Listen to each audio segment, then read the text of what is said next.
কসাইকে কোরবানি পশুর গোশত দিলে কোরবানি বিশুদ্ধ হবে কিনা? ছাগল বা গরু কোরবানি দেওয়ার ক্ষেত্রে নর বা মাদির কোনো পার্থক্য আছে কিনা? কোরবানি পশুর বয়স সীমা কত হবে? অসুস্থ, অপুষ্ট বা অঙ্গহানি ঘটেছে এমন পশু দিয়ে কোরবানি করা যাবে কিনা? কোরবানির জন্য ইচ্ছাকৃতভাবে কম দামে দুর্বল পশু কেনা শরীয়ত সম্মত কিনা? কোরবানির গোশত রান্না করে বিতরণ করা উত্তম নাকি কাঁচা গোশত দান করা উত্তম? কোন কোন পশু দিয়ে কোরবানি করা যাবে না? কোরবানির টাকা যদি কোনো কারণে চুরি হয়ে যায় বা ছিনতাই হয়ে যায় তাহলে কি ওই ব্যক্তির উপর কোরবানি দেওয়া ওয়াজিব থাকবে? চলুন তাহলে আর বিলম্ব না করে ইতিমধ্যে যে সমস্ত প্রশ্ন আমাদের কাছে চলে এসেছে সেই প্রশ্নগুলো উত্তর দেওয়ার পালায় আমরা প্রবেশ করি। শুরুতে যে প্রশ্নটি আমি দেখতে পাচ্ছি সেটি হলো, ছাগল বা গরু কোরবানি দেওয়ার ক্ষেত্রে নর বা মাদির কোনো পার্থক্য আছে কিনা? বলদ বা গাই গরু দিয়ে কোরবানি দেওয়া যাবে কিনা? কোরবানি দেওয়ার ক্ষেত্রে গরু, ছাগল, দুম্বা, ভেড়া কিংবা ওঁট যেটাই হোক না কেন এগুলোর নর, মাদি, ছাগলের ক্ষেত্রে খাসি হোক আর সাধারণ ছাগল হোক, আপনার মাদি হোক কিংবা নর হোক, গরুর ক্ষেত্রে বলদ হোক কিংবা গাই গরু হোক, এর সবগুলো দিয়ে কোরবানি বিশুদ্ধ হয়ে যাবে। দেখার বিষয় হলো যে নির্দিষ্ট বয়সে পৌঁছেছে কিনা এবং যে সমস্ত ত্রুটির কারণে কোরবানি বিশুদ্ধ হয় না সেরকম ত্রুটি থেকে মুক্ত কিনা। এই বিষয়গুলো যদি নিশ্চিত করা যায় যে ত্রুটি থেকে মুক্ত এবং নির্দিষ্ট বয়স হয়ে গেছে তাহলে সেটা দিয়ে কোরবানি দেওয়া যাবে, হোক সেটা বলদ গরু কিংবা গাই গরু, হোক সেটা খাসি ছাগল কিংবা সাধারণ কোনো ছাগল, নর হোক কিংবা মাদি হোক, সর্বাবস্থায় কোরবানি দেওয়া যাবে। কোরবানি পশুর বয়স সীমা কত হবে? দাঁত দেখে পশু ক্রয় করা কি জরুরি? ওটার ক্ষেত্রে 5 বছর হওয়া জরুরি। ওট দিয়ে কোরবানি দেওয়া বিশুদ্ধ হবে যদি 5 বছর হয়। 5 বছর নিচে হলে জবাই করে গোশত খাওয়া যাবে, কিন্তু কোরবানির জন্য সেটা উপযুক্ত হবে না। গরু এবং মহিষের ক্ষেত্রে 2 বছর এবং ছাগলের ক্ষেত্রে 1 বছর হতে হবে। ভেড়া, দুম্বার ক্ষেত্রেও তাই, অর্থাৎ 1 বছর বয়স হতে হবে। অবশ্য আপনার ভেড়া, দুম্বা এগুলো যদি হৃষ্টপুষ্ট হয় তাহলে সেক্ষেত্রে 6 মাস বয়স হলেও যথেষ্ট হবে কোরবানি দেওয়ার জন্য। নির্ধারিত বয়স হলেই গরুর ক্ষেত্রে যেমন 2 বছর, ছাগল, ভেড়া, দুম্বা এগুলোর ক্ষেত্রে 1 বছর। তো এই সময় হলেই সেটা দিয়ে কোরবানি বিশুদ্ধ হবে। তাতে দাঁত 2টা, 2 বছর হলে 2টা, 1 বছর হলে 1টা, সেটি দেখা যাক বা না যাক, মালিক যিনি গরুর তিনি যদি নিশ্চিত হন যে হ্যাঁ এটার বয়স 2 বছর হয়ে গেছে, মহিষের বয়স 2 বছর হয়ে গেছে, তাহলে তাদের কোরবানি দেওয়া যাবে। অসুস্থ, অপুষ্ট বা অঙ্গহানি ঘটেছে এমন পশু দিয়ে কোরবানি করা যাবে কিনা? এর উত্তর হলো, পশু যদি এত বেশি অসুস্থ হয় এবং এত বেশি অপুষ্ট হয় যে জবাইয়ের জায়গা পর্যন্ত যেখানে বাধা আছে সেখান থেকে জবাই করার জন্য যে জায়গা, সেই জায়গা পর্যন্ত হেঁটে যেতে পারে না, এত দুর্বল যদি হয় তাহলে সেটা দিয়ে কোরবানি দিলে কোরবানি হবে না। এমনিতে জবাই করে গোশত খাওয়াতে যাবেই। আবার যে পশুর লেজ কিংবা কোনো অঙ্গ যেমন একখানের অর্ধেক বা তার বেশি কাটা আছে, তাহলে সেক্ষেত্রে সেই পশু দিয়ে কোরবানি দেওয়া জায়েজ নয়।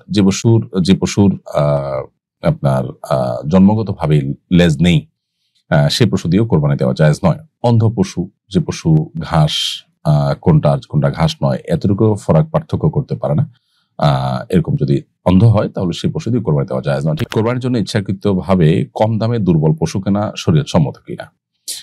যদি সামান্য দুর্বল হয়, যেটা শরিয়াতে এলাও করে, সেরকম দুর্বলতা সহকারে পশু কোরবানি করলে সেটা জায়েজ আছে, সেটা দিয়ে কোরবানি হয়ে যাবে। আর যদি এত দুর্বল হয় যেটা দিয়ে আসলে কোরবানি বিশুদ্ধ হয় না, যেমন বাঁধার জায়গা থেকে নিয়ে জবাই করার জায়গা পর্যন্ত যেতে পারে না পায়ে হেঁটে, এত দুর্বল হয়, বা দুর্বলতার যে সংজ্ঞাগুলো দেওয়া আছে যে এত অপুষ্ট, এত দুর্বল যে সে আসলে অন্ধ হয়ে গেছে, ঘাস পর্যন্ত দেখতে পায় না, এক পা ভেঙে গেছে, ওই পা দিয়ে কোন রকম ভর করে হাঁটতে পারে না, এ ধরনের বড় ত্রুটি যদি হয় তাহলে সেটা দিয়ে কোরবানি সই হবে না। তবে কিছুটা দুর্বল দেখে কেউ কিনলো, তার টাকা কম আছে সেজন্য, তাহলে সেটা কোরবানির জন্য ক্ষতিকারক না, কোরবানি হয়ে যাবে। কোরবানি পশু কেনার পর কেউ যদি মৃত্যুবরণ করে তাহলে তার নামে কোরবানি করা কি ওয়ারিসদের জন্য আবশ্যক হয়ে যাবে?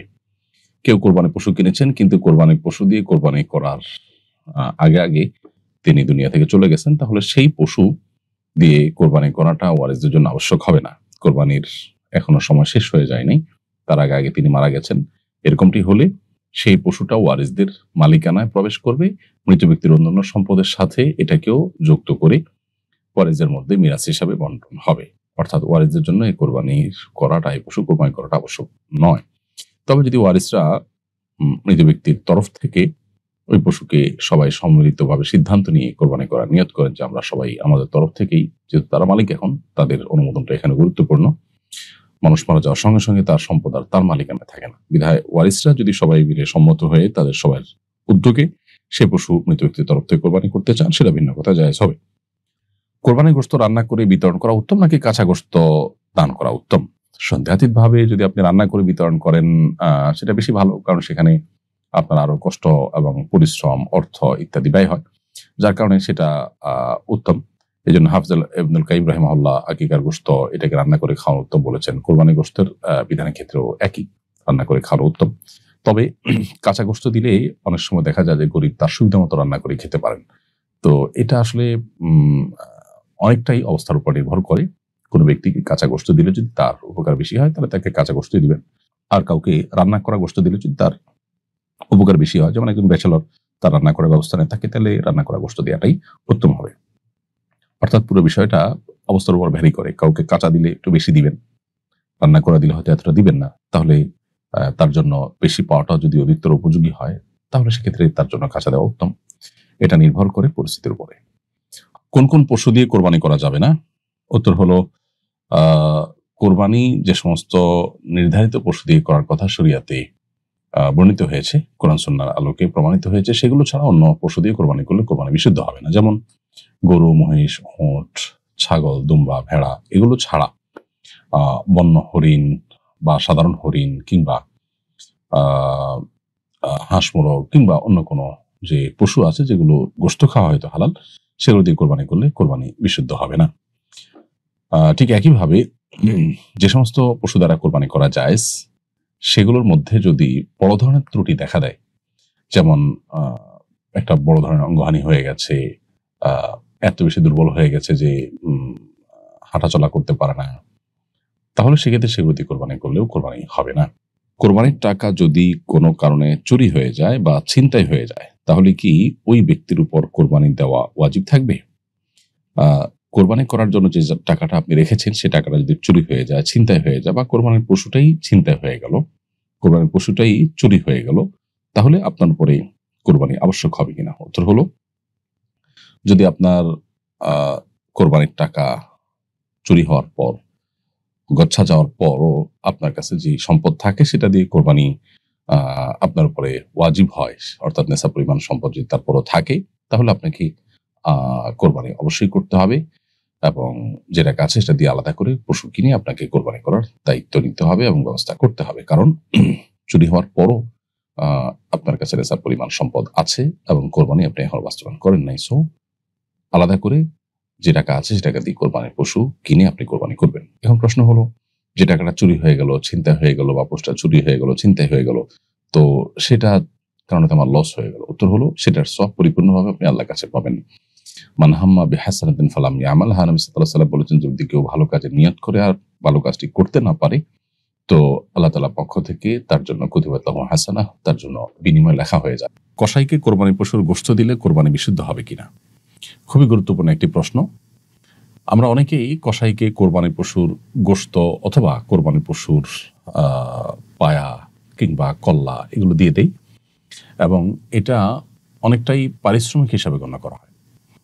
এটি সম্পূর্ণ নাজায়েজ হবে, এর কারণে কোরবানি বিশুদ্ধ হবে না। নবী করিম সাল্লাল্লাহু আলাইহি সাল্লাম আলী রাদিয়াল্লাহু তাআলা আনহুকে পরিষ্কারভাবে নিষেধ করেছেন যে কোরবানির পশুর কোনো কিছু যেন কোরবানির পশুর যিনি কসাই থাকেন বা যারা কসাই থাকেন তাদেরকে যেন না দেওয়া হয়। নবী সাল্লাল্লাহু আলাইহি ওয়াসাল্লাম নিষেধ করেছেন। কেন নিষেধ করেছেন? কারণ হলো কসাই যে তার কাজ করেন তার জন্য তিনি পারিশ্রমিক পাবেন। কোরবানির পশুর গোশত বা কোনো কিছু যদি দেওয়া হয় তাহলে এটা পারিশ্রমিক হিসাবে গণ্য হলে সেক্ষেত্রে আপনি কোরবানির গোশতটা কেমন যেন বিক্রি করলেন বা কোনো বিনিময়ের ভিত্তিতে কাউকে দিলেন, যেটা জায়েজ নয়। কোরবানির পশু নিজে খাবেন বা কাউকে দান করবেন, আপনি বিক্রি করতে পারেন না, বা কোনো বিনিময়ের ভিত্তিতে আপনি লেনদেন করতে পারেন না। সেই জায়গা থেকে এটি করা উচিত নয়। আমাদের দেশে বহু মানুষ আছেন যারা কোরবানি করার ক্ষেত্রে এই বিষয়টা খেয়াল করেন না। অনেক কসাই আছেন যারা তাদের যে ন্যায্য প্রাপ্য আছে, তাদের কাজের বিনিময় আছে, তার চাইতে কম বিনিময়ে তারা অনেক সময় রাজি হয়ে যান, এই জন্য যে কিছু গোশত তারা পাবেন। এই জন্য কোরবানি কর্তার কর্তব্য কসাইকে পরিষ্কার করে বলা যে, ভাই আপনাকে কোরবানির গোশতের কোনো অংশ কিন্তু আমি দেব না। আপনি প্রতিবেশী হিসাবে অথবা গরিব মানুষ হলে, আত্মীয় স্বজন হলে, কিংবা আপনি একজন সাধারণ মানুষ হিসাবে আমি অন্য 10 জনকে যেরকম দিতাম সেই পরিমাণ আপনি পেতে পারেন, অতিরিক্ত আপনাকে কিন্তু আমি দেব না। আমি সবাইকে আধা কেজি করে দিলে আপনাকে আধা কেজি দিব, সবাইকে 3-4 টুকরা দিলে আপনাকে 3-4 টুকরাই দিব, এর বেশি কিন্তু আপনি পাবেন না। আপনার পারিশ্রমিকটা আপনি ক্লিয়ার করেন। তো এইভাবে আলোচনা যদি চূড়ান্ত না করা হয়, বরং বিষয়টা উজ্জ্বল থাকে, অথবা কোনোভাবে আপনার গোশত দিয়ে পারিশ্রমিকের অংশকে আপনার লেভেল করা হয়, তাহলে সেটা কিন্তু জায়েজ হবে না। এই বিষয়টা আমাদের বিশেষভাবে খেয়াল করা দরকার।